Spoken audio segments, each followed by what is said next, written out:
Hola, muy buenos días. Bienvenido a su canal evangelístico Sendero Victorioso, de la Iglesia Fuente de Fe, Alabanza y Poder. No nos olvidemos de seguir orando por este canal para que la palabra de Dios siga siendo difundida.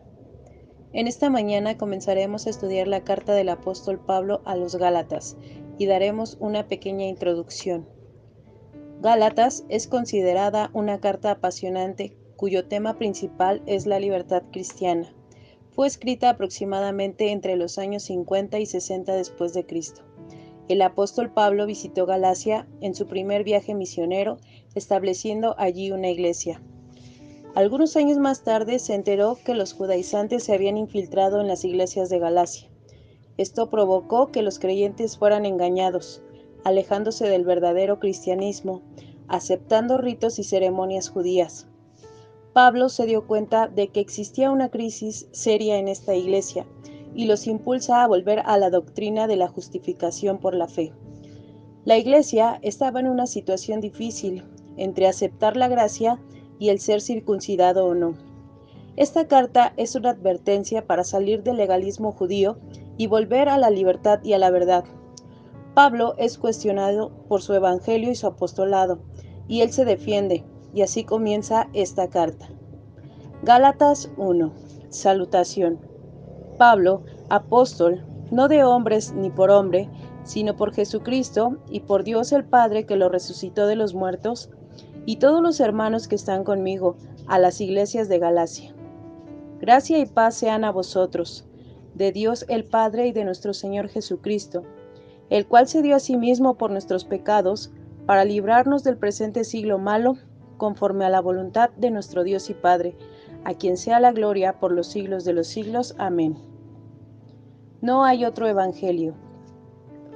Estoy maravillado de que tan pronto os hayáis alejado del que os llamó por la gracia de Cristo para seguir un evangelio diferente.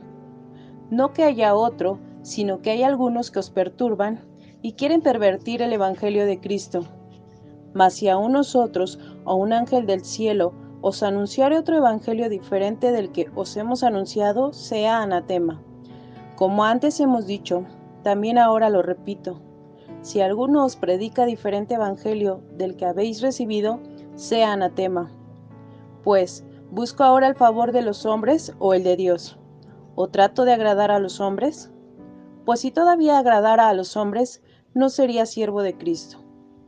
El ministerio de Pablo. Mas os hago saber, hermanos, que el evangelio anunciado por mí no es según hombre, pues yo ni lo recibí ni lo aprendí de hombre alguno, sino por revelación de Jesucristo. Porque ya habéis oído acerca de mí, de mi conducta en otro tiempo en el judaísmo, que perseguía sobremanera a la iglesia de Dios y la asolaba. Y en el judaísmo aventajaba a muchos de mis contemporáneos en mi nación, siendo mucho más celoso de las tradiciones de mis padres.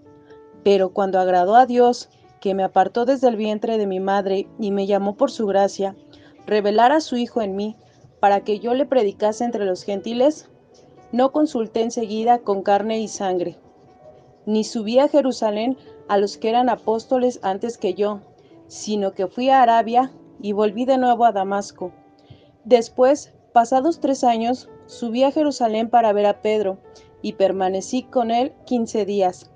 Pero no vi a ningún otro de los apóstoles, sino a Jacobo, el hermano del Señor. En esto que os escribo, he aquí delante de Dios que no miento. Después fui a las regiones de Siria y de Cilicia, y no era conocido de vista a las iglesias de Judea que eran en Cristo.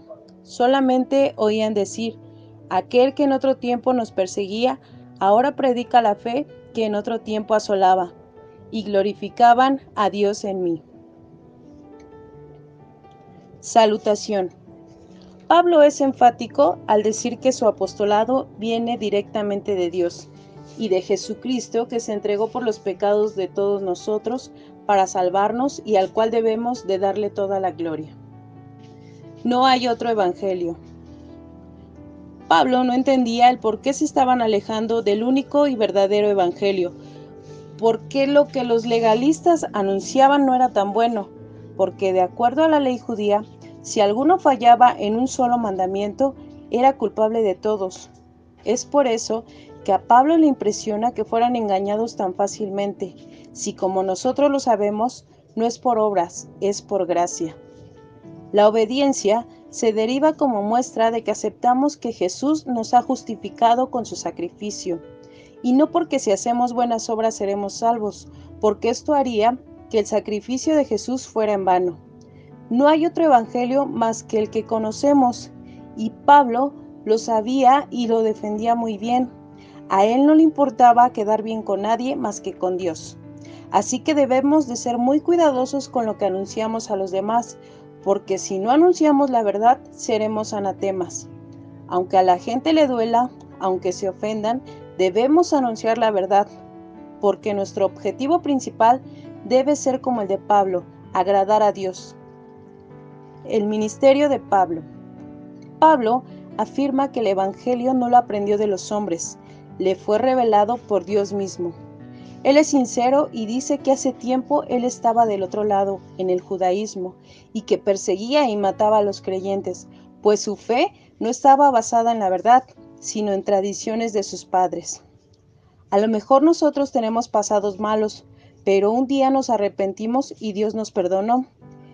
Es por eso que no debemos avergonzarnos, pues Dios utiliza tu pasado para manifestar su gloria y poder a través de un cambio radical en tu vida. Si en otro tiempo hacías cosas indebidas y ahora ven que Dios te ha transformado, entonces entenderán que Dios es poderoso para transformar sus vidas también. Si aún no has aceptado ese sacrificio, hoy es tiempo de hacerlo. Dios quiere que vivas una vida abundante, una vida feliz, una vida plena. Que Dios te bendiga.